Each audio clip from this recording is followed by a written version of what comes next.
করুন।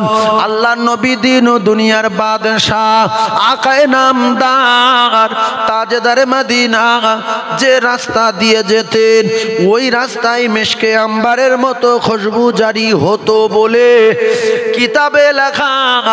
রাসূলুল্লাহর প্রথম হিজরতে, বিশ্ব নবীর প্রথম হিজরতে রাতে এই বেঈমান কটা বুঝতে পারলো কি করে নবী এই রাস্তায় গিয়েছে? কিতাবে লেখা এরা বিশ্ব নবীর গায়ের ঘ্রাণ, গায়ের খুশবুটা ওরা জানতো পৃথিবীর কোনো আতরের সঙ্গে মিল ছিল না। পৃথিবীর কোনো আতরের সঙ্গে মিল ছিল না যে এই আতরটা নবীর গায়ের বাসের মতো। নবীর গায়ের বাস, নবী যেরকম আলাদা, নবীর গায়ের খুশবুটাও আলাদা। বেঈমান ওই সেন্ট শুকে শুকে শুকে শুকে এরকম শুকছে, ও এদিকে শুকছে, ও এদিকে শুকছে, শুকে শুকে গিয়ে গর্ত পর্যন্ত গিয়ে শেষ। কোন পর্যন্ত? গর্ত, গারে সুর। সবাই একবার মুখে বলেন আল্লাহ খুশি হোক। কোন গর্ত? গারে সুর। ওই গর্তের ভিতরে আমি ঢুকেছিলাম বাপ, ঢুকে জান ভরে কেঁদেছি আর দোয়া করেছি যে আল্লাহ এই সেই গর্ত, কি কষ্ট করে নবী এসেছে। আল্লাহু আকবার। রসুল গিফট বললেন আবু বকর আমি আর চলতে পারছি না, তুমি একটু বসো, আমি একটু তোমার উড়োতে মাথা দিয়ে একটু শুয়ে পড়ি। আল্লাহু আকবার, আল্লাহু আকবার। এরা গর্তের ভিতর থেকে গিয়ে আর ওখানে যখন গন্ধ পাচ্ছে না, নবী তো আর কোনো জায়গায় যায়নি, গর্তের ভিতর ঢুকে গেছে। কেউ বলছে এখানে একটা গর্ত দেখা যাচ্ছে, এর ভিতরে আছে। কেউ কেউ বলছে গর্ত তো কবুতর পায়রা আছে। ও গর্ত যদি কোনো মানুষ আসতো এখানে তাহলে পায়রা অন্তত উড়ে যেত। বলছে এই গর্ত তো মাকড়সার জাল আছে রে, একটা ঢিল ফেললে জাল ছিঁড়ে যায় না, যায় না। তা দূরে দূরে মানুষ ওর ভিতরে ঢুকেছে, জাল আছে, সেবলাম হচ্ছে, এর ভিতরে মানুষ গেছে। আল্লাহ মানুষের মাথার ইঞ্জিন ঘুরিয়ে দিতে পারে না, পারে না। সিদ্দিক আকবর বলছি ইয়া রাসূলুল্লাহ আমি ওদের পায়ের আওয়াজ শুনতে পাচ্ছি, আর কোনো রেহাই নাই। রসুল বলেন আবু বকর তুমি পায়ের আওয়াজ শুনছো? সত্যিও গর্তের মাথায় ওরা দাঁড়িয়ে আছে। কতটা তফাৎ? 1 ফুট তফাৎ। কতটা? পাথরগুলো আমি হাত বুলিয়ে বুলিয়ে দেখলাম যে ফুটখানেক করে মোটা হবে। পৃথিবী যাচ্ছে, বহু হাজি হজ করে, শুধু আমি না। ফুটখানেক মোটা, খুব মোটা হলে 1 হাত, যেটা ওই পাহাড়ের উপরে ছাদ টাইপের হয়ে আছে, মানে পাথর, আর ওর তলায় গর্ত। আগে ছিল একটা মুখ, এখন ওই দিক দিয়ে ঢুকে ফের ওই দিক দিয়ে বার হওয়ার জন্য মানুষ ঠেলাঠেলি হয়, কষ্ট হয়, তাই একদিক থেকে ঢুকছে আর একদিকে কেটে দিয়েছে, আর একদিক থেকে বেরিয়ে যাচ্ছে। ভাইয়েরা আমার, বাবাদিরা, গুহার ভিতরে রাসূলুল্লাহ রয়েছেন, সিদ্দিক আকবর রয়েছেন। আবু বকর সিদ্দিক বলেন ইয়া রাসূলুল্লাহ আমি ওদের পায়ের আওয়াজগুলো শুনতে পাচ্ছি, ওরা গুহার মুখের দ্বারে এসে গেছে।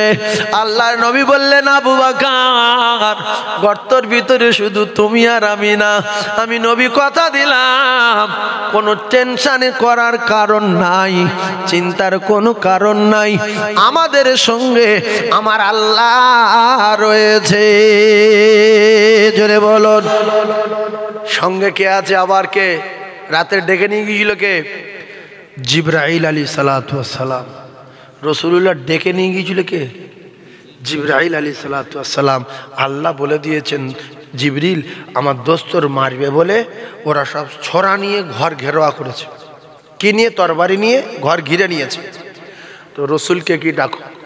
তরবারি নিয়ে যখন ঘর ঘেরাওয়া করে নিল, আল্লাহর নবী দিন ও দুনিয়ার বাদশা তখন ঘুমিয়ে শেরে খোদা আলী কাররামাল্লাহু ওয়াজহাহু রসুলের বিছানায়।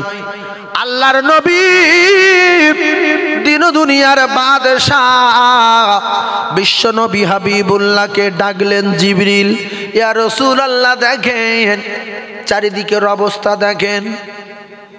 রসুল দেখছি সবার হাতে তরবারি। সবার হাতে কি গো? তরবারি। এই সবার হাতে তরবারি আর তকতক করছে, মানে বিরাট তীক্ষ্ণ ধারওয়ালা তরবারি, তো ঝলমল ঝলমল করছে। আল্লাহ রসুল দেখলেন যে জিবরাইল তো সাংঘাতিক ব্যাপার, চারিদিকে ঘিরে নিয়েছি। উপায়? বলছে আপনি এক মুঠো কাঁকর আর বালি তোলেন। কি তোলেন? ওই কাঁকর বালি ধুলো ওই গুড়িয়ে নিয়ে আপনি কোরআনের আয়াত পড়ুন, ওয়াজআলনা মিন বাইনি আইদিহিম সাদ্দাও ওয়া মিন খালফিহিম সাদ্দান ফাআগশাইনাহুম ফাহুম লা ইবসিরুন। শুধু আপনার দায়িত্ব হলো আয়াত পড়ে বালিকা করে ফুঁক দেওয়া। আপনি ফুঁক দিয়ে ঘরের ভিতরে ছড়িয়ে দেবেন। নবী বললেন আমি ফুঁক দিয়ে ঘরের ভিতরে ছড়াবো, কিন্তু ওরা সব ঘরের বাইরে। জিবরিল বললেন ইয়া রাসূলুল্লাহ, আল্লাহ পাকের ওয়াদা, আপনি ঘরের ভিতরে ছড়িয়ে দিলে আল্লাহ ওই বালু কণাগুলো আমার আল্লাহ পাক বাইরে কাফেরদের চোখে পৌঁছে দেওয়ার দায়িত্ব নিয়েছে।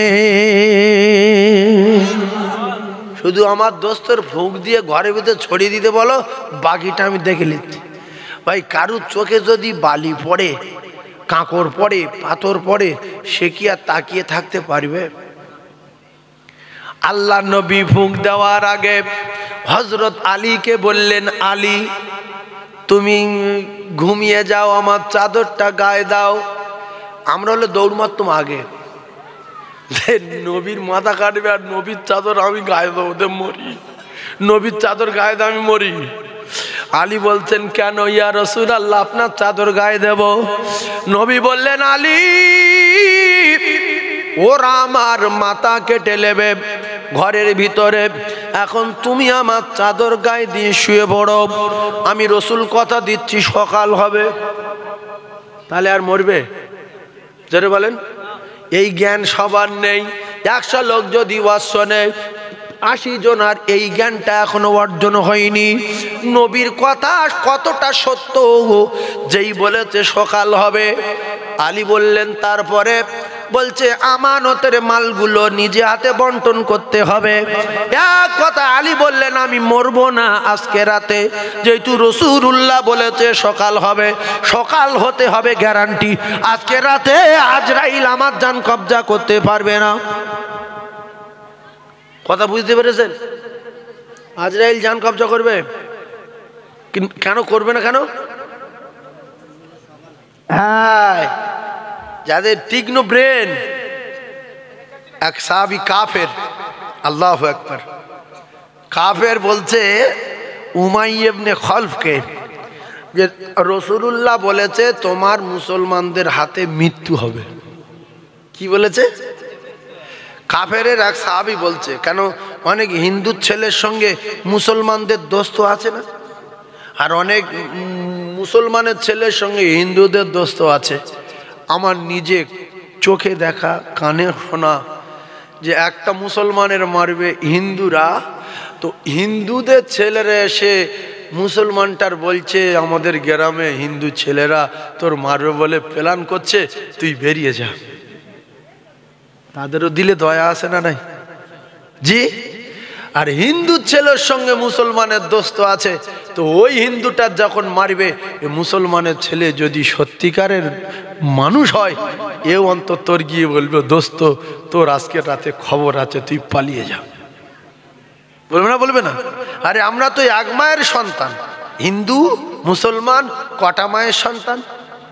এক মায়ের সন্তান। কেউ একটু লম্বা হয়েছে, কেউ একটু বেঁটে হয়েছে, কেউ কালো হয়ে গেছে, কেউ ফর্সা হয়েছে, কারোর ওজন 1.5 কুইন্টাল, কারোর 35 কেজি। একটা মায়ের সন্তান, কেউ ডাক্তার, কেউ মাস্টার, আর দুটো সব মতকর। 4 ভাই, দুটো মতকর, একটা ডাক্তার, একটা মাস্টার। এরা হয়েছে না হয়নি? 5 ভাই, একটা মাওলানা, একটা মুফতি, আর দুটো ভিক্ষরে ফকির, আর একটা গাঁজা খায়। তাহলে যদি বলেন হিন্দু, খ্রিস্টান, জৈন, বৌদ্ধ এরা আলাদা, না না না, আমরা এক মায়ের সন্তান। আসলে ওখান থেকে ভাগ হয়ে গেছে, যেরকম এখনো ভাগ চলছে, এখনো ভাগ চলছে। একটা বাপের 5টা বেটা, সব একরকম না, 5 রকম। একটা বড় ভাই বলছে আমি এত নামাজ পড়ি, এত কোরআন পড়ি, আমার ছোট ভাইটার আজ পর্যন্ত মসজিদে আনতে পারিনি, গাঁজা ছাড়াতে পারিনি, মদ ছাড়াতে পারিনি, আমি পাগল হয়ে গেলাম। কিন্তু তো আপনার ভাই। তো সেই আদম নবীর আমল থেকে কেউ এদিকে চলে গেছে, কেউ ওদিকে চলে গেছে, কেউ এদিকে চলে গেছে, কেউ হিন্দি হয়ে গেছে, কেউ খ্রিস্টান হয়ে গেছে, কেউ জৈন হয়ে গেছে, কেউ বৌদ্ধ হয়ে গেছে, কেউ তেয়র হয়ে গেছে। এখন যেরকম ভাগ হচ্ছে, আগে একটা সিলসিলায় চলে আসছিল, একটা মানে কি বলবো আর কি, রসুলুল্লাহর নীতি আদর্শ অনুযায়ী, আল্লাহ পাকের বিধান অনুযায়ী, আল্লাহর হুকুম আর নবীর তরিকা, আহলে সুন্নাত ওয়াল জামা একটা। আর যত দিন যাচ্ছে দেখবেন, এ বলছে আমি হিজবুল্লাহ, ও বলছে আমি আদানগাছি, ও বলছে আমি হাতিয়াড়া, ও বলছে আমি বেরিলি, ও বলছে আমি কাদিয়ানি, ও বলছে আমি শিয়া, ও বলছে আমি সুন্নি, ও বলছে আমি দিলে দিলে নামাজ পড়ি। মানে কত রকমের তাল বাহানা বার হবে। এরকম বার হবে কটা? 72টা। এখন মনে হয় 30-35টা হয়েছে, কি গোটা 20 হয়েছে, মনে হয় 20-25টা মনে হয় হয়েছে। এই যে 72টা হবে, নবী বলেছে, হবে না? হবে না? হবে তো। আপনার পাগল হয়ে যাবেন যে কোনটা সত্য।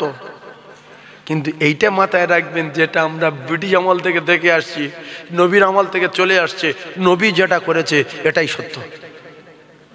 নবী যেটা করেছে এটাই সত্য।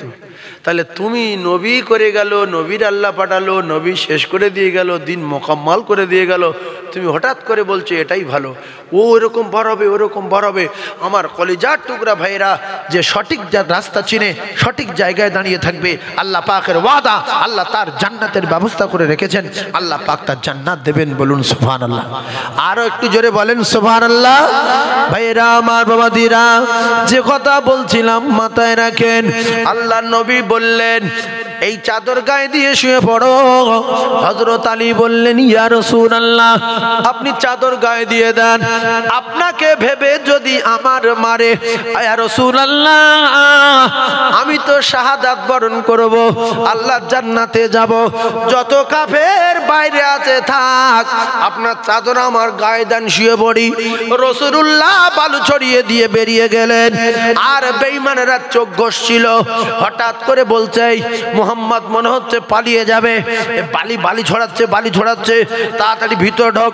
ভিতরে ঢুকে দেখে, কেউ বলছে ওর দেখার দরকার নেই, মুহাম্মাদের চাদর যাই তুই কম মার। বলছে কব তো মারবো, একটা বার দেখে মারি। মুখের কাপড় তুলে দেখলো এ তো মুহাম্মদ নয়, আলী। বলছে মুহাম্মদ না, আলী। তা বলছে আলীর কোনো উঁটির অভাব নেই, কিচ্ছু নেই, এ বাচ্চা ছেলে, ফালতু মেরে বা কি হবে, চল। মোহাম্মদ কোন দিকে গেল দেখ। বাইরে বার হচ্ছে, চোখ ডলছে, চোখ ঘষতে বলছে মোহাম্মদ কোন দিকে গেল। বলছে গায়ের বাস কোন দিকে যাচ্ছে দেখ। সেই গায়ের খুশবু আল্লাহ নবীর গায়ের খুশবু এমন যে রাস্তায় গিয়েছে, ওই রাস্তায় জারি হয়ে যায়। ওই রাস্তায় খুশবু শুকে বিশ্ব নবী হাবিবুল্লাহর সাহাবীকে নিয়ে আল্লাহ নবী যে গুহার ভিতরে গিয়েছিলেন, ওই গুহার ভিতরে সকাল হয়ে গেল। সকালবেলা রাসূলুল্লাহর কিছু প্রেমিক বিশ্ব নবী হাবিবুল্লাহ সাহাবী হযরত আলীকে জিজ্ঞাসা করলেন, আলী আজকের রাতে কি তোমার ঘুম হয়েছিল? ঘুম হবে না? হবে না? ঘুম কি করে হবে? মাথা কাটার রাতে ঘুম হয়? ইমানদারদের ঘুম হবে। যারা সন্দেহ করে, কুকুরি কামড়া দোয়া পড়ে সামনে ফুঁকতে দেখছে কুকুর দাঁড়ায় না, মার দৌড়, অমনি গিয়ে ওর খুলে খাচ্ছে। কারণ এ কোরআন বিশ্বাস যদি করতো, ওর দিলে জায়গা দিত যে কুকুর আমার উরতের কাছে আসবে, লুঙ্গি শুঁকবে, কামড়াতে পারবে না, আমি দোয়া করেছি। কিন্তু ওই দৌড়ে যে আসছে বাঘের মতো, ওই সাহস নিয়ে আপনার দাঁড়াতে হবে যে আমি আল্লাহর কোরআন পড়েছি, দাঁড়িয়ে থাকবো, কামড়াতে পারবে না। কিন্তু এ দেখছি এখনো দাঁড়ায় না, ওই যে সুট মেরে জমনি পেছন দিকে ধরেছে। হয় না? সেই জন্য বিশ্বাস রাখতে হবে যে রসুলের কথা সত্য, এক জাররা পরিমাণ সন্দেহ নেই। আলী বললেন কেন? বলছে না, গত রাত্রে রসুলুল্লাহর মাথা কাটে বলে সব রেডি তরবারি নিয়ে সেই ঘরে নবী নাই, তুমি নবীর চাদর গায়ে দিয়ে শুয়ে আসো, ঘুম তো হওয়ার কথা না। বলছে আমি আজকের রাতে এমন ঘুম ঘুমিয়েছি ইতিপূর্বে কোনোদিন এত সুন্দর ঘুম ঘুমাতে পারিনি।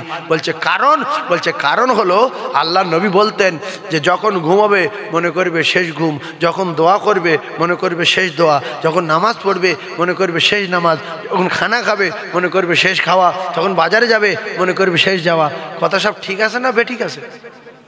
এ অনেক যুবক বাজারে যাচ্ছে, শ্বশুর এসছে বাজারে, বাজার করতে যাচ্ছে মোটরসাইকেল নিয়ে, আব্বা, শ্বশুরি বলছে আব্বা যাবো আর আসবো, গিয়ে সাঁ করে লরির তোলায় ঢুকে চুপ করে ফেটে আর চুপ করে শুয়ে রে। এই ও আর বাড়ি আসতে পেরেছে? এই কাশীপুর কোথায়? কাশীপুর এই তো এখানটায় ইউটিউব চ্যানেল চলছে, ওরা শুনছে। জলসা কমিটির একটা ছেলে, আল্লাহু আকবার, আমার কি ভালোবাসতো, কত মহব্বত করতো, তার বাড়ি ডেকে নিয়ে যেত, জলসা করে চলে আসলাম। তার পরের বারে শুনছি যে হুজুর ওই ছেলেটা যেদিন মারা যায় তার সেই দিন, তার পরের দিন, তারপরে আমার ফোন করেছিল, তো বলছে হুজুর সেই যে আপনার ভালোবাসতো ছেলেটা বাড়ির থেকে যেই মোটরসাইকেলে বেরিয়েছে সঙ্গে সঙ্গে লরি এসে চাপা দিয়েছে, স্পটে মারা গেছে। আমি তার জন্য বিরাট দোয়া করলাম আল্লাহর দরবারে, যে আল্লাহ এই ছেলেটা মারা গেল। আচ্ছা আর একটা কথা বলি, এই ভাঙড় কাঁঠালিয়া জানেন? কাঁঠালিয়া রঙ্গিনা, এই এই এই কাঁঠালিয়া না, দক্ষিণ কাঁঠালিয়া, এরা জানে, মিডিয়াগুলো জানে।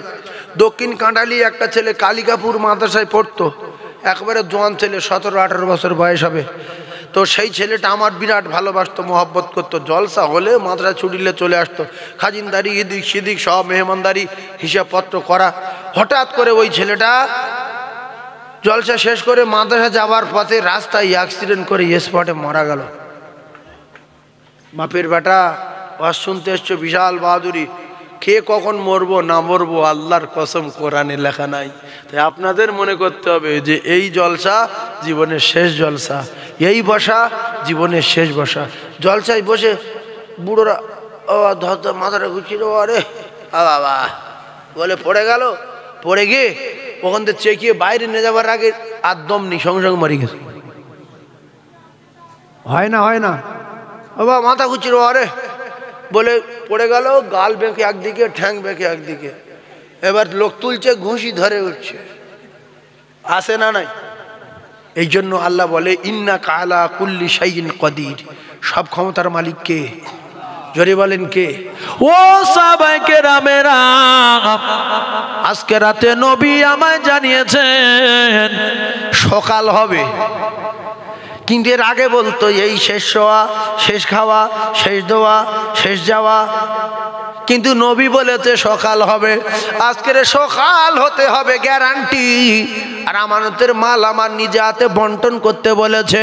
আমি আজকে রাতে মরব না, কাফের বাবার ক্ষমতা নেই আমার মারবে।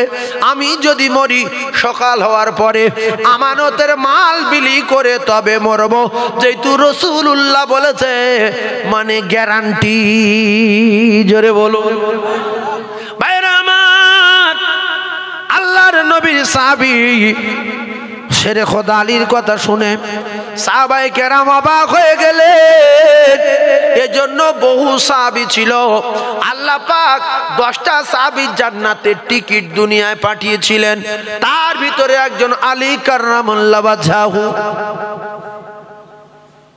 শুধু টুইমা দিয়ে ভঁ বকর ঘোরানা, আল্লাহ অন্তরলে বিচার করবে, অন্তর নিয়ে বিচার করবে। তুমি ভাইপোর ফাঁকি দেবে, চাষতেবার ফাঁকি দেবে, খালাতোবার ফাঁকি দেবে। গ্রামে রাস্তা করতে আসছে, তুমি কন্ট্রাক্টর ধরে মারতে যাচ্ছ, তোমার রাস্তার ভিতরে একা ঢুকে যাচ্ছে বলে। এরম নামাজি লোক আসে না নাই? হ্যাঁ, ধরো 5 ওয়াক্ত নামাজ পড়ে, কন্ট্রাক্টর বলছে ভাই এখান থেকে 1 ফুট করে আপনার এই জায়গা দিতে হবে, নাহলে রাস্তাটা সোজা হবে না। এদিকে পুকুর, বলছে দাঁত পেটে পেটে ঢুকে দেবো, বরং তোর বাপের জায়গা। এ নবীর দুশমন, এ নামাজ পড়ে নবীর দুশমন। যদি বলেন কেন? আল্লাহ রসুল বলেছে যখন রাস্তাঘাট হবে, যদি তোমরা 1 ফুট জায়গা দাও, 1 বিঘা জায়গা দাও, ও নবী বিশ্বাসীরা, আমি রাসূলুল্লাহ কথা দিলাম, ইল্লা মিন সাদাকাতিন জারিয়া, তোমার 1500 বিঘা জমি পড়ে থাকবে, আর 1 বিঘা জায়গা তুমি দিয়ে চলে গেছো রাস্তায়, আমি রাসূল কথা দিলাম কিয়ামত পর্যন্ত কবরে শুয়ে শুয়ে নেকি পাবে। এর নাম হলো সাদকায়ে জারিয়া। কিছু বকিল আছে দেয় না, বকিলের বংশ। আল বখিল আদুবিল্লাহ, রাসূল হাদিস। আমি কেন বকিল বলতে যাব? রাসূল বলেছে বকিল আল্লাহর চরম দুশমন। ফেরাউন বকিল ছিল, জাহান্নামী না জান্নাতি? কথা বলেন। কারুন বকিল ছিল, জাহান্নামী না জান্নাতি? জাহান্নামী। কিছু লোক আছে গ্রামে রাস্তাঘাট হলে, ট্রান্সমিটার বসলে, ওই কারেন্টের পোস্ট বসাতে আসলে, আমার ভিটে বসাতে দেবো না, অন্য জায়গায় যাও। কারেন্টের পোস্ট যদি আপনার ভিটে বসে কবিকে জায়গা নেবে পোস্টে বসাতে? যদি জ্ঞানগম্যী ভালো থাকতো, রাসূলুল্লাহর হাদিস যদি মানতো, আপনার মাঠে যখন কারেন্টের পোস্ট বসানো হলো, আপনার যদি মাথা ভালো থাকতো, তাহলে ওই কারেন্টের পোস্টটা থাকার বিনিময়ে আপনার জমিটা ও জায়গায় এখন 2 লাখ টাকা কাটা। কারেন্টের পোস্ট বসে গেলে যাবে 1 বিঘা জায়গা, কিন্তু ও জায়গায় হবে 10 লাখ টাকা কাটা। যে কিনবে শুধু বলবে কাকা দলিল করবি কবে বল, ওখানে বিদ্যুতের পোস্ট রয়েছে, কোনো অসুবিধা নাই, শুধু মাল আংড়া বাঁধাবো আর লাইট জ্বালাবো। তাহলে 100 জায়গায় যদি 1 বিঘা জায়গাটা কারেন্টের পিলিয়ার বসে, জায়গার দাম বাড়ে না কমে? কথা বলে বাড়ে। এরপরে ওই কারেন্ট যখন আপনার ভিতরে বসে গেল জমিতে, ওই লাইনে কত মানুষ কোরআন পড়বে, কত মসজিদের মানুষ নামাজ পড়বে, কত মানুষ তাহাজ্জুদ পড়বে, কত মানুষ পড়াশোনা করবে। ও কলিজার টুকরারা, আপনি নেকি পাবেন। এই যে জায়গা আমার 1 বিঘা হলো জায়গা, এরপরে কল বসাচ্ছে আপনার জায়গায়, আপনি বলছেন না আমি সেই মোটর সাইকেলে করে পানি সেই সাতুলির থেকে বয়ে নিয়ে আসবো, কিন্তু আমার ভিটে কল বসাতে দেব না। এই বকিলির বংশ, আল্লাহ রসুল বলেন আল বকিল আদুবিল্লাহ, এই বকিল হলো আল্লাহ চরম দুশমন। বকিল আল্লাহ চরম দুশমন। রসুল বললেন ও যদি কল বসাতে দিত, আল্লাহ রসুল হাদিস বলেন আস-সাকি হাবিবুল্লাহ, আমি রসুল কথা দিলাম ও আমার আল্লাহর দোস্ত হয়ে যেত। কারণ ওই কল বসানোর বিনিময় আরে ফাঁড়ে 71 জায়গা যাবে, পাশের লোক পানি খাবে, রাস্তার লোক পানি খাবে, স্কুলের বাচ্চারা পানি খাবে, আর ওর ভিটে বসিয়েছে বলে ভিটের দাম বেড়ে যাবে। লোক বলবে কলের কাছে বাড়ি, এপাশে জায়গার দাম বাড়বে, যেহেতু সামনে কল আছে পানির অসুবিধা নাই। কলিজার টুকরা ভাইরা আমার, অনেক মানুষ আছে লোকে পানি খাবে বলে বকিল নিজের ভিটের উপরে সরকারি কল বসাতে দেয় না। কথা আছে না নাই? আপনাদের এখানে এগুলো নেই, কারণ 10 হাত ধুইকে দিলে পানি। এমন এমন জায়গা আছে 1200 foot, 1400 foot, 1600 foot, 1800 foot, 2000 foot ঢোকালে তবে একটু খাবার পানি পাওয়া যাবে। আর আপনার তো মনে হয় বাঁশ বাঁশ বাঁশ বাঁশ ঢুকিয়ে দিলে পানি উঠবে। আছে না নাই? আল্লাহু আকবার, এটা আল্লাহর রহম, এটা আল্লাহর দয়া। 40 ফুটে 50 ফুটে নাকি এখানে পানি ওঠে, ওঠে 20 দেখেন কত আল্লাহর রহমত। আচ্ছা আপনারা ভাবেন যে 20 ফুটে যদি এত পানি থাকে, তাহলে এই বড় দুনিয়া 40 তলা 50 তলা 90 তলা আছে কি করে? এ তো পানির তলায় চলে যাওয়ার কথা। এইগুলো আল্লাহ ভাবতে বলেছে, এগুলো বলছে কুল সিরু ফিল আরদ। তোমরা এইগুলো একটু ঘুরে ঘুরে দেখো, কোথায় ক ফুট, কোথায় 20 ফুট, কোথায় 15 ফুট, কোথায় পাহাড়, কোথায় নদী, কোথায় একগাড়ি বাঁশ, কোথায় বহুত গাড়ি, কোথায় ট্রেন, কোথায় বাস রয়েছে, কোথায় লরি রয়েছে 1-1.5 কোথায় কত বড় পিচের রাস্তা। তোমরা বাড়াও না কেন? এটা কোরআন শরীফ। এটা কি বললাম? কুল সিরু ফিল আরদ, কোরআন শরীফ। তাহলে আল্লাহ নিজে তার বান্দা দুনিয়ায় পাঠিয়ে বলছে তোরা একটুখানি ঘুরে দেখ, কিন্তু লোক নড়ে না। অনেকের গিন্নি বলছে যাই দেখো চল একটু ঘুরে আসি, না ঘুরবো না, ঘুরে কি হবে, ও ঘোরা ঠিক না, বাড়ি যাওয়া ঠিক না। এই না জেনে এই কথাগুলো বলাও আপনার মতো মুখ্য মানুষের ঠিক না। এখানে ঘুরতে বলেছে কে? কথা বলে না তো, বলেন আল্লাহ। তাহলে বান্দা যদি তার ঘুরতে না যায় ফের যদি বলে ঠিক না, তাহলে আল্লাহর কোরআনকে অস্বীকার করা হচ্ছে না? হচ্ছে না। সেই জন্য যে কজন বসে আছেন প্রত্যেকের গিন্নি নিয়ে বেড়াতে যাবেন, ঝড়খালি যাবেন, হ্যাঁ তোমার ওদিকে সুন্দরবনে যাবেন, বকখালি যাবেন, নামখানায় যাবেন, সাগরদ্বীপ বেড়া যাবেন, পাথর প্রতিমায় যাবেন, দীঘায় যাবেন, ইকো পার্কে একটু ঘুরিয়ে নিয়ে আসবেন।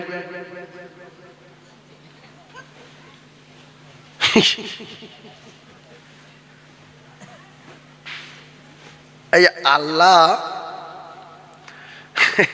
মায়েরা হাসছে শুধু, যাত্রা কথা বলছে রে যাবো। 2টা লোক আছে যেখানটায় জন্ম হয়েছে সেখানটায় মাটি কেটে কেটে মরে গেছে। বাইরে বাড়ানি, শুধু সবজি চাষ করছে, শুধু সবজি। কেন গো? চাটে খাবো।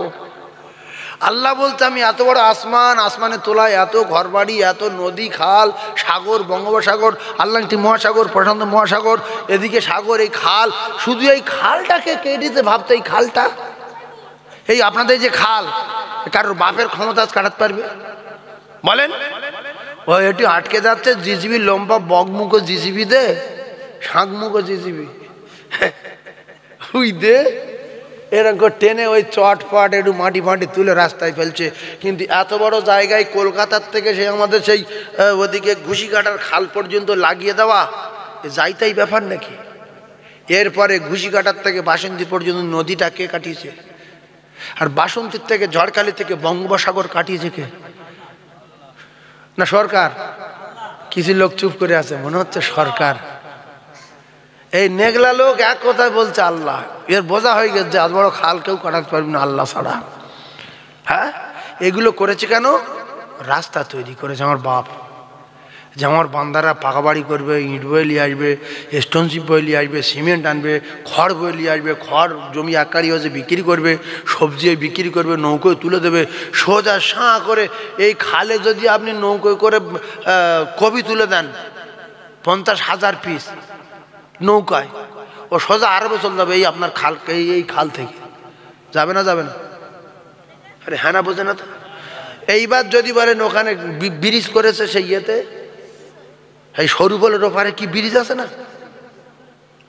কোনো জায়গায় ঠেকিয়ে দিয়ে যে ব্রিজ করে, তো ব্রিজ করেছে মানুষের সুবিধার জন্য। এখন আর এই খাল থেকে লেতাতে হবে না, এই খাল থেকে লরি উঠে চলে যাবে।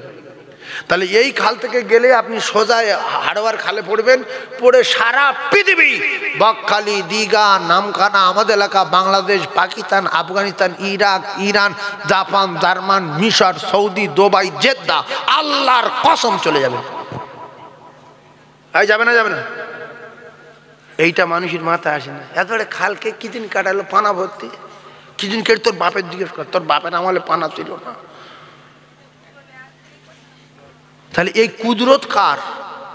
জোরে বলেন কার? কোথায় নদী দিতে হবে, কোথায় সাগর দিতে হবে, কোথায় কোন মাছ চাষ করতে হবে, কোথায় সবজি হবে। আমাদের এলাকায় তত সবজি হয় না, কিন্তু আপনাদের এখানে বিরাট সবজি হয়। আপনাদের এখানে তত পেয়ারা হয় না, বারাইপুরে কিন্তু বিরাট পেয়ারা হয়।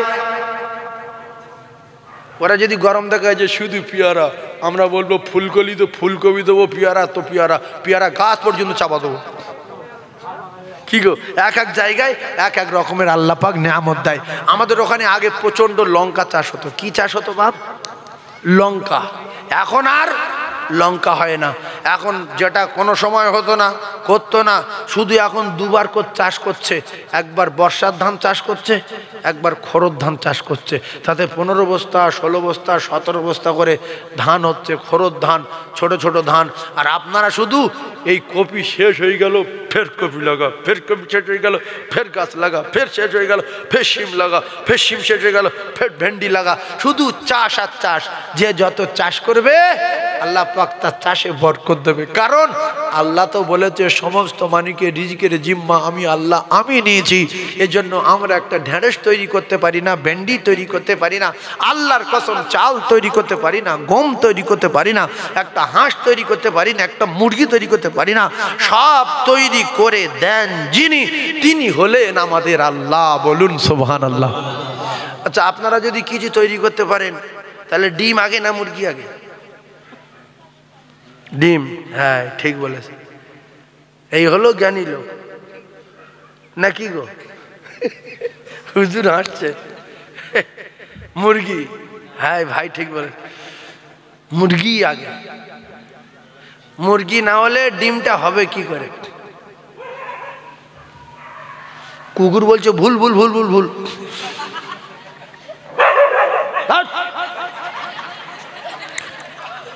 কথা বুঝতে পারেননি ভাইয়েরা আমার, বাবাদিরা? মুরগি যদি আগে হলো তাহলে ডিমটা কে পেড়েছিল? ও মুসলমান, ডিমটা যদি আগে হলো তাহলে মুরগিটাকে কি করে তৈরি হলো? এক কথায় আমাদেরকে ছেড়ে দিতে হবে কে কবে কে কখন তৈরি হয়েছে জানেন? তিনি যিনি হলেন আমাদের আল্লাহ। পৃথিবীর কোন মানুষ কিচ্ছু তৈরি করতে পারে না। একটা নিঃশ্বাস ফেলবে, টেনে আনবে, ক্ষমতা নেই। একটা কদম তুলবে আর একটা কদম তুলে ফেলবে, ক্ষমতা নেই। আমার জানে দিয়ে 1 সেকেন্ড বিশ্বাস নেই। আল্লাহর কসম, আল্লাহ যদি চায় এই মুহূর্তে আমাদেরকে মর বললে মরে যেতে হবে, যদিও শরীর সুস্থ হয়। গত পরশুদিন আমাদের গ্রামের একটা জোয়ান ছেলে, বললে ভুল হবে না, আমাদের গ্রামের মানুষ তারাই লাইভে আছে, আমার বাড়িতে অনেকে লাইভে আছে। ও কলিজার টুকরারা, ওই ছেলেটা ফজরের নামাজ পড়ে বাড়ি এসেছে। কিসের নামাজ? এই 2 দিন আগের ঘটনা। পরশু তার জানাজা পড়া হয়েছে 10টার সময়, সকাল 10টায়। এইবারে আমার গ্রামের লোক বুঝতে পারছে কার জানাজা হয়েছে সকাল 10টায়। ঠান্ডা মাথায় বোঝেন এই কথাগুলো বলছি কেন। ফজরের নামাজ পড়ে এসে এক জায়গায় বসে কথা বলতে বলতে বলছে, একটু ধর তো, শরীরটা খারাপ। ওই বলে একটু হেলে পড়ে সঙ্গে সঙ্গে স্পটে আর মরেনি, টোটোয় তুলে একটুখানি নিয়ে যাওয়ার সঙ্গে সঙ্গে মারা গেছে। কি হয়েছে, কেন মরেছে, কি হলো না হলো আল্লাহ পাক জানে। এই জন্য আমি সবার দুটো পায়ে ধরছি। এখনো আল্লাহ বাঁচিয়ে রেখেছে, আমাদের ক্ষমা করে দেবেন বলে আমরা সেরে যাই। যদি না সারি আমরা কিন্তু সরে যাব, মরে যাব। তাই আমার মাও কবরে যাবে না, বাপও যাবে না, ছেলে যাবে না, মেয়ে যাবে না, কেউ যাবে না। একটু বাইরে গিয়ে একটু বেরিয়ে আসেন, গিন্নি নিয়ে, বাচ্চা কাচ্চা নিয়ে একটু ঘুরে আসেন, ঘুরে তাদের আল্লাহর সৃষ্টি দেখান, আল্লাহর নেয়ামত বর্ণনা করেন। আল্লাহর কসম, বেড়াতে গেলে আপনার সওয়াব হবে।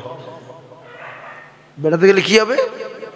ইকো পার্কে গেলে নেকি হবে, ভিক্টোরিয়া সায়েন্স সিটি, এদিকে যেখানে যাবেন দীঘা, বকখালি, সব জায়গায় নেকি হবে যদি আপনার নিয়তটা ঠিক থাকে। ইন্নামাল আমালু বিন্নিয়াত, বুখারী শরীফের হাদিস রে মুসলমান, বাজে কথা বলি না, ঠান্ডা মাথায় বোঝার চেষ্টা করুন। আপনি ইকো পার্কে গিয়েছেন, নোংরা মেয়েদের দিকে তাকিয়েছেন, তাকানোর পরে আপনি লা হাওলা পড়লেন, সামনে বড় একটা জলকার আছে, ঝিল আছে, তার দিকে তাকালেন, আল্লাহ কি সুন্দর পানি ঝকঝক করতে পরিষ্কার, এ আল্লাহ পাকের রহমত। আল্লাহ কি সুন্দর বড় বড় বিল্ডিং, কি রকম ট্রেন যাচ্ছে, কি কায়দায় কি করেছে, এ আল্লাহ সবই আপনার কুদরত ছাড়া কিছু না। আল্লাহ শুকরিয়া আদায় করেন, আলহামদুলিল্লাহ কি সুন্দর মানুষ তৈরি করেছে।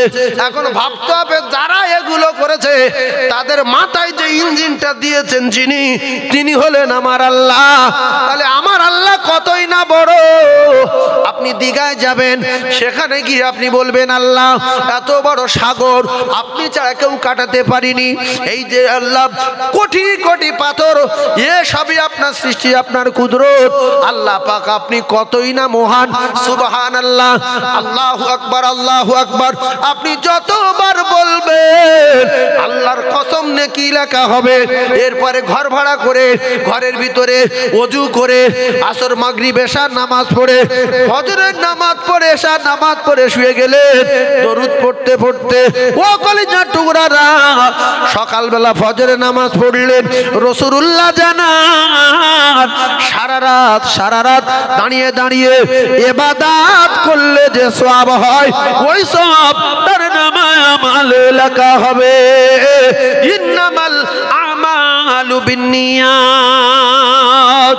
আর যদি বলেন ও জায়গায় গেলে গোনা হবে, তাহলে আপনি মসজিদে যাবেন, আপনারও গোনা হবে। যদি বলেন সে কি, চালতাবাড়ির থেকে আমার বাড়ির থেকে মসজিদ যাবো, গোনা হবে। একটা ভাবি দাঁড়িয়ে আছে, আপনি দেখছেন কেউ নেই, ভাবির কাছে গিয়ে বলছেন, ভাবি সত্যি তোমার যা গঠন, আমি পাগল হয়ে যাই। এই গোনা হবে না, হবে না? হ্যাঁ। কিংবা ভাবির সঙ্গে কথা বলিনি, একটা ভাবি দাঁড়িয়ে আছে, তা দেখো বাবা সত্যি ভাবি, আল্লাহ বহু ভাবি দেখেছি, এ কি ভাবি রে।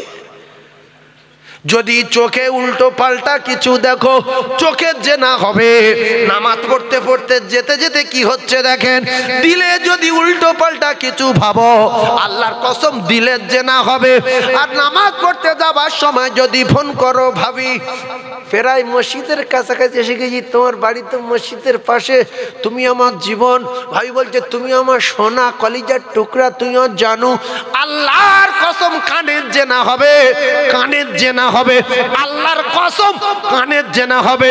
তাহলে ওযু অবস্থায় নামাজ পড়তে যেতে যেতে ধ্যান ধারণা যদি উল্টো পাল্টা হয়, জেনার গুনাহ হবে। দীঘায় যেতে গিয়ে যদি রাস্তায় সুবহানাল্লাহ বলে বলে যাই, দরুদ পড়তে পড়তে যাই, সেখানে গিয়ে আন্ডার প্যান্ট লুঙ্গি না খুলে জাইয়া পরে যদি আন্ডার প্যান্ট লুঙ্গি ও কলিজার টুকরা না খুলে ওই অবস্থায় যদি আল্লাহ জিকির করি, শুকর আদায় করি, ঘর ভাড়া করে যদি কোরআন তেলাওয়াত করি, সূরা ইয়াসিন পড়ি, কিংবা নামাজ পড়ে আল্লাহর দরবারে দোয়া চাই, শুকর আদায় করি, আপনার নামায় আমালে লক্ষ লক্ষ নেকি হবে। দীঘায় যাওয়ার সময় যদি সাইডে গাড়ি দেখে বলি, এই গাড়ি কি জিনিস যাচ্ছে রে বাবা রে, লাইফের প্রথম দেখছি রে, সোজা কোথায় যাবে রে, মনে হচ্ছে দীঘায় যাবে রে। বাসতে গেলে বেশা করে তাদের কাছে গিয়েছেন, তারা সব জামা কাপড় খুলে জাম দিচ্ছে, আপনিও আন্ডারপ্যান্ট খুলে সঙ্গে সঙ্গে যাইয়ে পরে জাম দিচ্ছেন। এতে আপনার নেকি হবে না গুনাহ হবে। ইন্নামাল আমালু বিন্নিয়াত। তুমি পর্দার সঙ্গে গেলে, এখান থেকে শুট পরা মানে পর্দার সঙ্গে যাওয়া, শুট পরা মানে পর্দার সঙ্গে যাওয়া। তুমি এখান থেকে পর্দার সঙ্গে গিয়ে দীঘায় গিয়ে শুট খুলে দিলে, আন্ডারপ্যান্ট খুলে দিলে, শুধু জাইয়া পরে ভলি দিচ্ছে। মুসলমানের ঘরে জন্ম নিয়ে শুধু জাইয়া পরা হারাম, হারাম, হারাম। এর উপরে রহমত তো দূরের কথা, গজব হবে। কেন দীঘায় গেলে কি জাইয়া পরা ফরজ? হ্যাঁ, দীঘায় গিয়েছি ভালো জিনিস তো, শুট পরে থাকবো, আদবের সঙ্গে থাকবো, টাইম হবে নামাজ পড়ে নেবো, হাতে তসবি থাক না থাক গাঁট গুনবো আর নদীর পাড়ে ঘুরবো। সুবহান আল্লাহ, সুবহান আল্লাহ। আল্লাহ এই জেলেরা মাছ তুলেছে, কত রকমের মাছ। আল্লাহ এই মাছের কলেজে দিয়ে জান্নাতি মানুষের নাস্তা দেবে। আল্লাহ সাগরে আরো কত বড় মাছ আছে। আল্লাহ কেন আল্লাহ আল্লাহ করতে কি হয় না, তো হেঁটে যাচ্ছে আর বাড়ি তাকাচ্ছে, জিনিসটা কি রে, ও বাবা।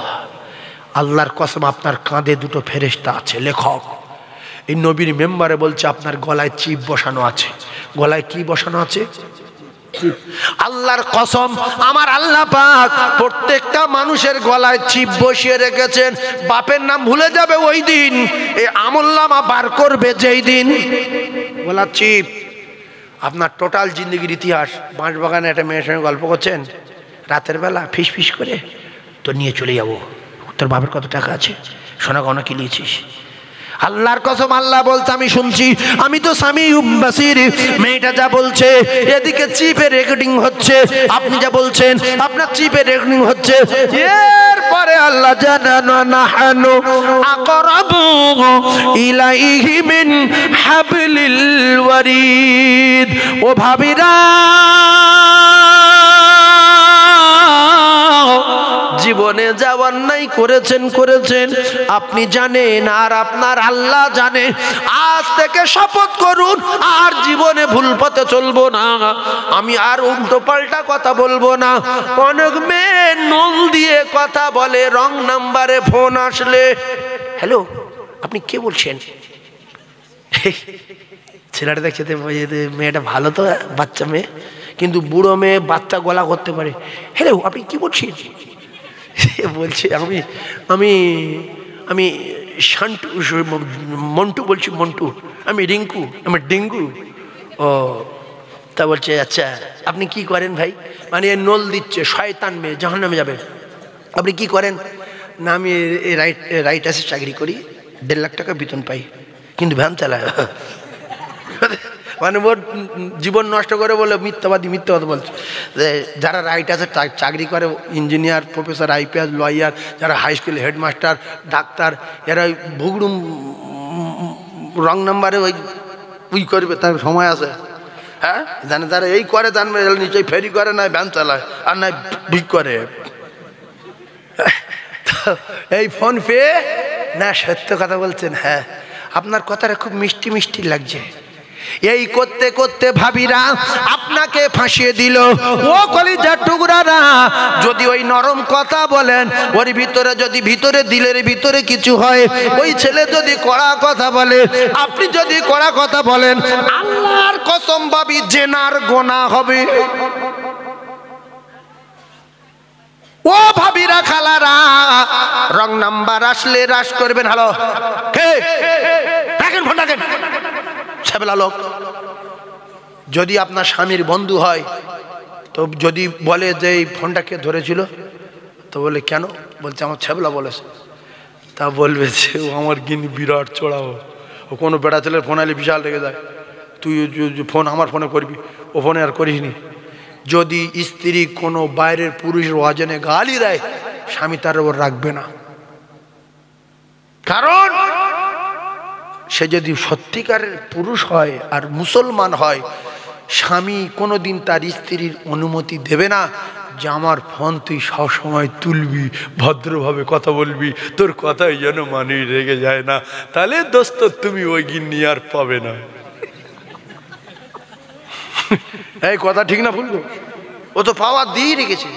যার গলা নরম পাবে, যার একটু সুর ভালো পাবে, তার সঙ্গে ফোনে কম্পিট করে দেবে যে তোমার এত সুন্দর গলার আওয়াজ আর আমি এখন পড়ে রয়েছি কেন। ভাইরা, মা বাবাদিরা, ও মায়েরা, বুড়িরা, বেটিরা, আল্লাহ পাক আমাদেরকে এখনো ভালো রেখেছেন। ক্ষমা দেব বলে ও ভাবি যা করেছি আল্লাহ সব জেনেছে, তবু আল্লাহ বাঁচিয়ে রেখেছে। আমি আল্লাহর রাস্তায় বলছি, আল্লাহ ক্ষমা করে দেবেন বলে তাই আমরা তওবা করব। আর জীবনে গুনাহ করব না, জীবনে অন্যায় করব না, জীবনে আল্লাহর হুকুমের খেলাফ চলব না, জীবনে কোনোদিন স্বামীর অবাধ্য হব না, স্বামীর কথা মতো চলবো, স্বামীর দুঃখ দেব না। কারণ রাসূলুল্লাহ বলেছেন, আমি যদি পৃথিবীর জমিনে কারুর সেজদা দেওয়ার অর্ডার দিতাম, কারণ আমি নবী, আমার সেজদা দেওয়া হারাম, পৃথিবীর কোন মানুষের সেজদা দেওয়া হারাম। আমি রাসূলুল্লাহ যদি কারো সেজদা দিতে বলতাম, তাহলে আমি নবী প্রত্যেকটা নারীর বলতাম তারা যেন তার স্বামীর কদমে সেজদা দেয়। স্বামীর এত পাওয়ার, সেই জন্য অনেক ভাবি আছে স্বামীর গালাগালি করে যে তুই কে আর আমি কে। স্বামীর বলছে তুই কি, স্বামী বলছে বেশি বেড়া করলে টেনে সর মারবো, দাঁত ভেঙে দেবো ভাগতে বাড়ি। বলছে শুধু শুয়ে দেখ, ছো ছো। আর মেজবার চিনিস? দেখো মেজবার ভয় দেখাচ্ছে, কে কার ভয় দেখাচ্ছে দেখো। হ্যাঁ, এরম অনেক স্ত্রী আছে তার স্বামী তার বংশের ভয় দেখায়, তার মেজ ভাই সেজবার ভয় দেখায়, আছে না নাই? কিন্তু তোমার মেজ ভাই আর সেজ ভাই তোমার জাহান্নাম থেকে বাঁচাতে পারবে না। তোমার বাঁচাতে পারে যদি জান্নাতে দিতে পারে তো স্বামী পারে। রাসূল বলেছে, স্বামীকে খুশি রেখে কোনো নারী যদি মারা যায়, সেই নারী আল্লাহর জান্নাতে যাবে। জোরে বলো, আরো জোরে বলো। সেই জন্য স্বামীর কষ্ট দেওয়া, কথা বলেন, যাবে না, যাবে না, যাবে না। কলিজা টুকরা ভাবিরা, একটু বোঝার চেষ্টা করুন। আল্লাহ নবী দিন ও দুনিয়ার বাদশা, আকায়ে নামদার, তাজদারে মদিনা, বিশ্ব নবী হাবিবুল্লাহর কলিজা টুকরি, যে মেয়েটা পৃথিবীর এক নাম্বার জান্নাতের রানী হবেন, জান্নাতের সরদারিনী হবেন, সেই মেয়েটার নাম হলো ফাতিমা। সেই মেয়েটার নাম কি? একটু জোরে বলেন। ফাতেমা। পৃথিবীর সমস্ত নারী যত জান্নাতে যাবে সবার নেতৃত্ব দেবেন কে? নেত্রী হবেন কে? ফাতেমা। সমস্ত নারীদের সরদারিনী হবেন কে? ফাতেমা। আচ্ছা, এই ফাতেমা তু জোহরা রাদিয়াল্লাহু তাআলা আনহার স্বামী একদিন, ফাতেমা একদিন 5 টাকা 6 টাকার মাল দিয়েছে, সেইটা বিক্রি করেছে, 6 টাকার মতো মাল নিয়ে আসবে, কিন্তু দেখা যাচ্ছে মাল আনছে 50-60 টাকার। ফাতেমা দাঁড় করিয়ে দিল, স্বামী দাঁড়ান, ভিতরে ঢুকবেন না, 3 দিন খাওয়া নাই। এই যে শুনেলেন, হযরত আলীর বলছে ঢুকবেন না, দাঁড়ান। বলছে কারণ? বলছে তোমার তো 6 টাকা 7 টাকার বেশি তো পুঁজি নাই, তাহলে 50-60 টাকার মাল কিনে আনছো, কি গন্ডগোল আছে? গন্ডগোলের মাল যদি হয় তাহলে বাড়ির ভিতরে ঢুকতে দেব না, মাল বাইরে ফেলে আসতে হবে। আলী কার্রামাল্লাহ ওয়াজহু বললেন, ফাতেমা 6 টাকা ছিল বটে, ফকিরের দান করে দিলাম।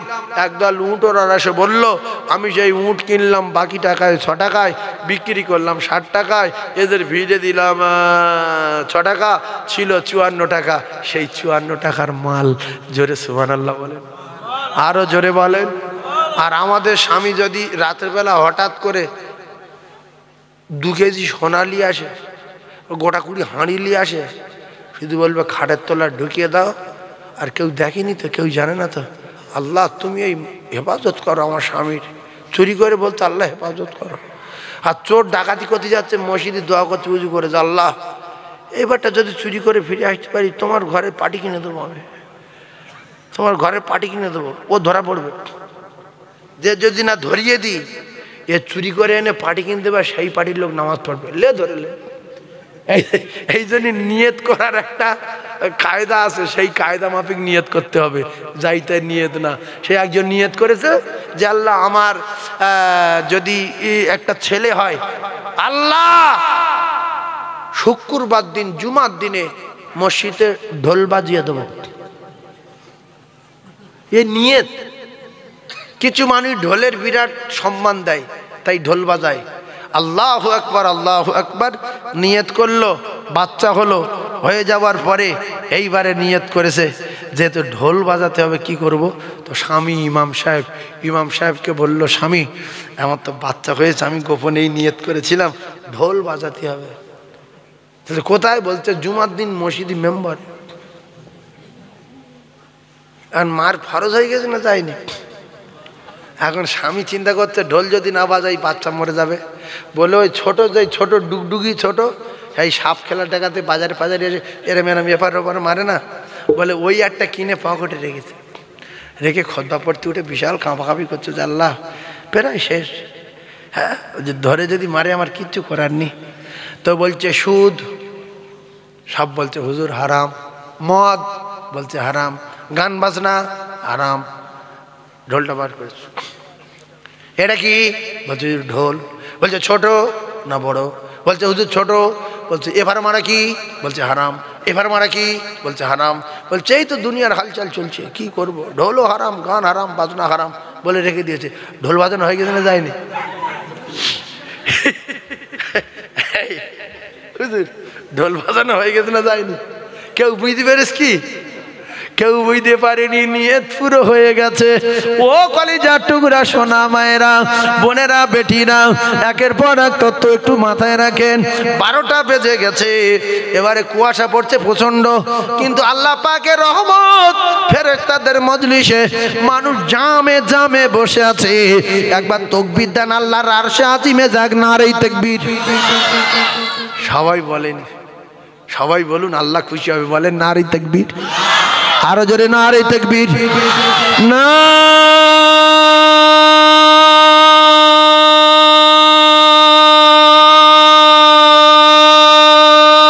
নারে তাকবীর।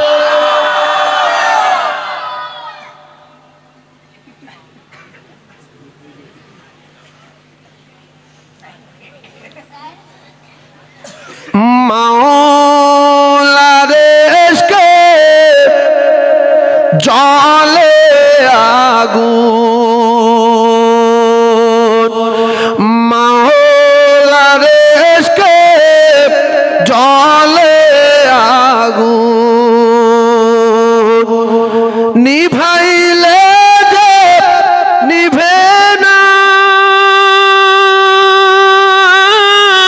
পুড়ে পুড়ে ছাই হইল এই যে পাগলের সিনা।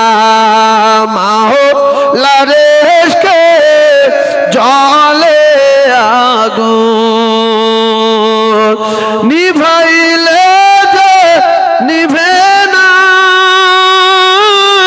পুড়ে পুড়ে ছাই হইল এই যে পাগলের সিনা। ধরা দিয়ে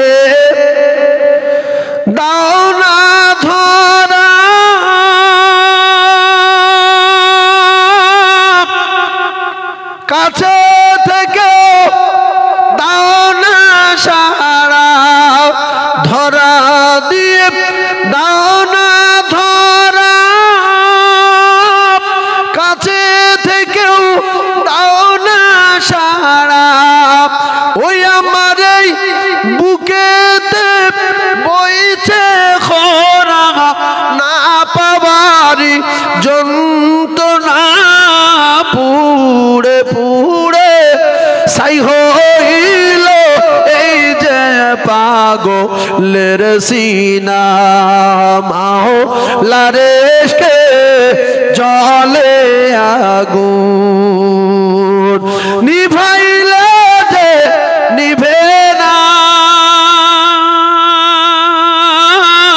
পুড়ে পুড়ে ছাই হইল এই যে পাগলের সিনা মাওলা তোমায় ভালোবেসে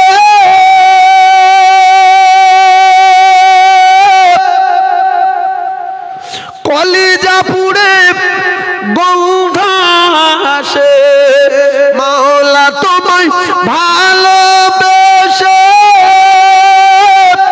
কলিজা পুড়ে গন্ধ আসে ওই আমি তোমার নূরে যাব মিশে দূরে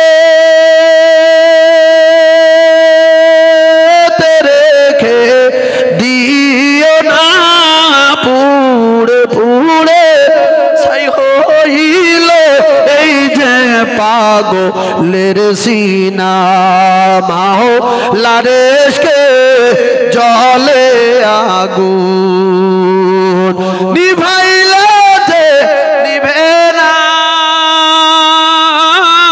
পুড়ে পুড়ে ছাই হইল এই যে পাগলের সিনা জোরে বলুন সুবহানাল্লাহ আরো জোরে বলুন সুবহানাল্লাহ না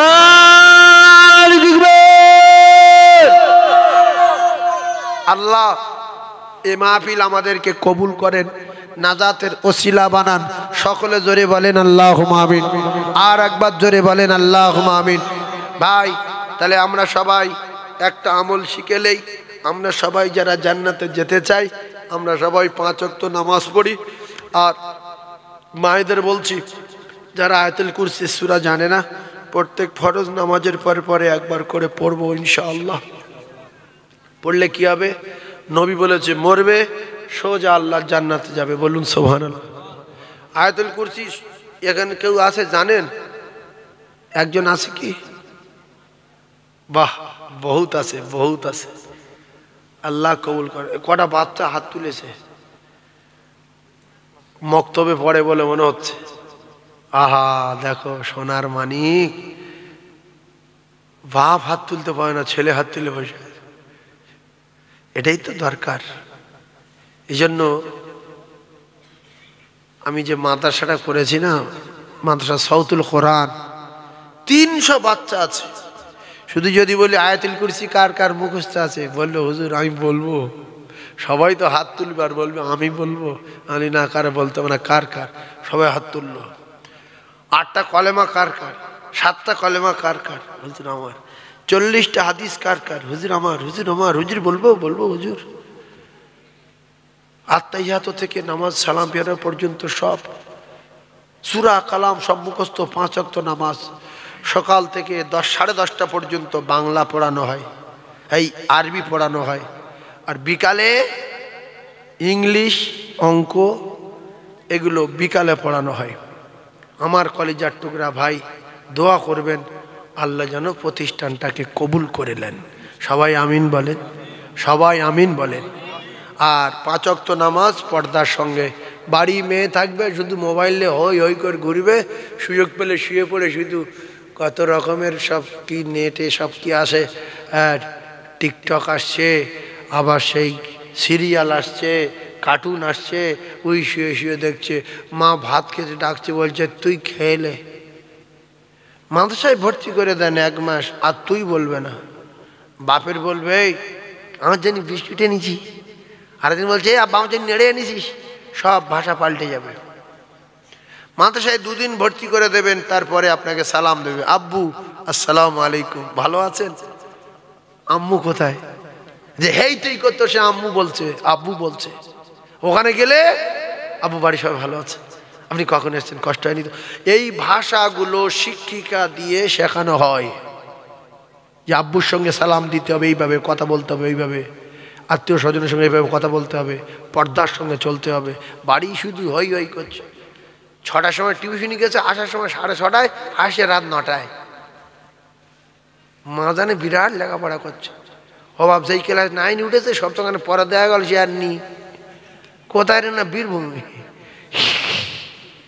ও লরি উঠে চলে যাবে, লরি উঠে চলে যাবে। সেই জন্য প্রত্যেকটা মা বাপের দায়িত্ব হলো তার সন্তানকে গার্ড করা। আল্লাহর কসম, তার সন্তানকে জাহান্নামের আগুন থেকে বাঁচানো। ইয়া আইয়ুহাল্লাযীনা আমানু কু আনফুসাকুম ওয়া আহলিকুম নারা, এটা আল্লাহর কোরআন, আমার বাপের কথা না।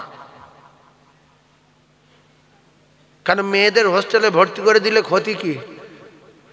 ওই মোবাইল টোবাইল দেখবে না বলে সেই জন্য না, নামাজ পড়ে বলে সেই জন্য। সেখানে বাংলা হচ্ছে, ইংরাজি হচ্ছে, অঙ্ক হচ্ছে, উর্দু হচ্ছে, আরবি হচ্ছে, 5 ওয়াক্ত নামাজ হচ্ছে। ক্ষতিটা কি? না, মেয়ে কালো মেয়ে গেলে ফর্সা হয়ে যাবে, হঠাৎ ওই খানা খেয়ে লম্বা চড়া হয়ে যাবে, তাড়াতাড়ি বিয়ে দিতে হবে, সেই জন্য করে আমরা দেই না। এই আপনার ব্যক্তিগত ব্যাপার। আজকের মেয়ে হোস্টেলে দিয়ে আসবেন, 2 সপ্তাহ পরে গিয়ে চেনা যাবে না যে এত সাদা হলো কি করে। এই জেলখানায় কালো লোক গিয়ে ফর্সা হয়ে যায় না? বলছে বাবা জেল খেটে কি সুন্দর হয়ে দেখ। আর পরের সপ্তাহ 2 আবার বাড়ি থাকলে সেই পুরানো কালার ফিরে আসে। কি কথা ঠিক বলছি না ভুল বলছি? সেই জন্য হোস্টেলে বাচ্চাদের ভর্তি করেন, আলামিন মিশনে ভর্তি করেন, ডাক্তারি লাইনে ভর্তি করে দেন, ইঞ্জিনিয়ার করেন, প্রফেসর করেন, IPS করেন, জজ করেন, উকিল করেন, লয়ার করেন, ব্যারিস্টার করেন। আল্লাহর কসম এগুলো আমাদের খুব দরকার। শুধু মাটি কাটাচ্ছে, শুধু মাটি কাটাচ্ছে। হ্যাঁ, কলিজার টুকরা ভাই হিন্দুরা দেখেন বাচ্চাদের নিয়ে তারা লেখাপড়া শেখাচ্ছে, ভালো ভালো স্কুলে ভর্তি করে দিয়েছে। এমনও দেখা গেছে মা বাপ ভিক্ষা করে তাদের লেখাপড়া শিখিয়ে তারা আজকে চাকরি করছে। আছে না নাই?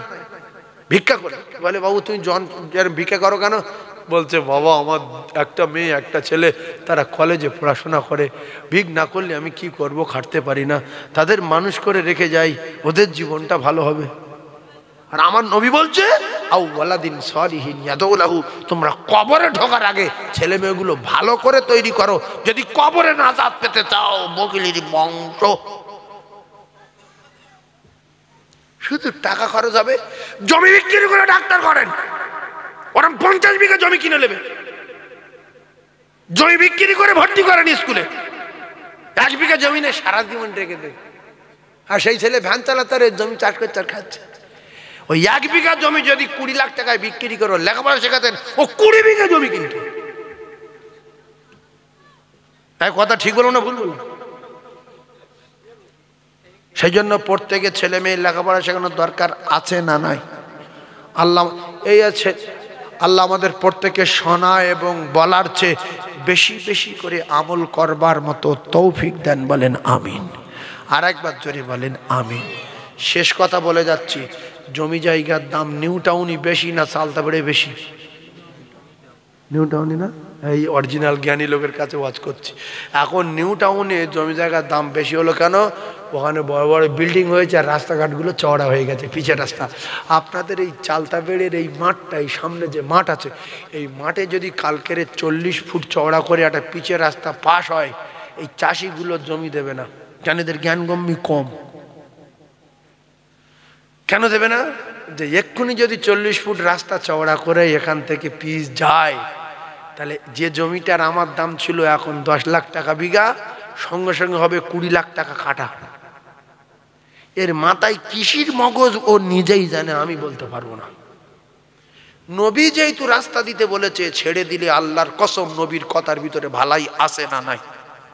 আচ্ছা ধরুন আপনার ওই ওখানে 10 ফুট জায়গা গেল, 5 কাঠা জায়গা গেল, এখন 20 লাখ টাকা বিঘা, আর তখন 20 লাখ টাকা কাটা হবে। কত বড় একটা হাই রোড, 40 ফুট চওড়া, কত হাজার হাজার গাড়ি যাবে।